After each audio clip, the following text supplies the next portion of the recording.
وبركاته. الحمد لله رب العالمين وبه نستعين على أمور الدنيا والدين. أشهد أن لا إله إلا الله وحده لا شريك له وأشهد أن محمدا عبده ورسوله والصلاة والسلام على أشرف الأنبياء والمرسلين سيدنا ومولانا محمد وعلى آله وأصحابه أجمعين ومن تبعهم بإحسان إلى يوم الدين.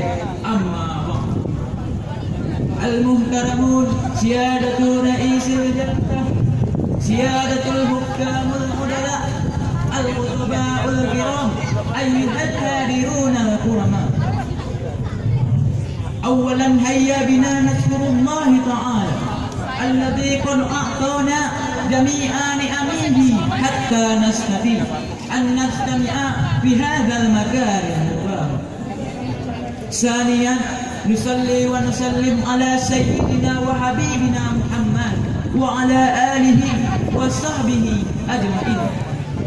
أيها الإخوان في الله، في هذه المناسبة سأقدم أمامكم خطبة قصيرة تحت الموضوع إندونيسيا وخواتر المخدرات. كما عرفنا جميعا أن الشباب يقومون بدور هام في ترقية الشعوب وتقدمهم، فهم أمل الأمة الذين سيجاهدون أنفسهم لتطبيق معالمه في المستقبل. كما قال النبي صلى الله عليه وسلم: إن في يد الشبان أمر الأمة وفي أقدامهم حياتها. وبهذا قلنا أن الشباب سوف يقومون بدور هام في المستقبل، لكن للأسف كنا نشاهد كثيرا من أصحابنا من الشباب الآن يتجاوزون عن أحكام دين الإسلام ولا يهتمون بالتربية والتعليم ويتغلقون بالأخلاق السيئة، كما شاهدنا في التلفاز أو في المذياع أو قرأنا في الجريدة أن كثيرا من الشباب الذين يشربون الخمر ويأكلون المخدرات والأفيون وغير ذلك من الأدويات المحرمة. ما شاء الله هذا الآن، ولكن كيف في السنوات الآتية؟ كم جملة الشباب الذين سيقعون إلى سحل المخدرة والأدويات المحرمة.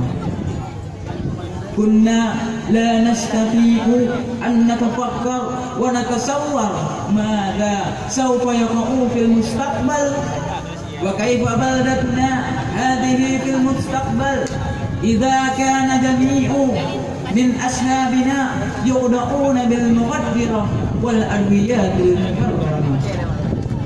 إذا كيف نقبل إلى هذه المسألة؟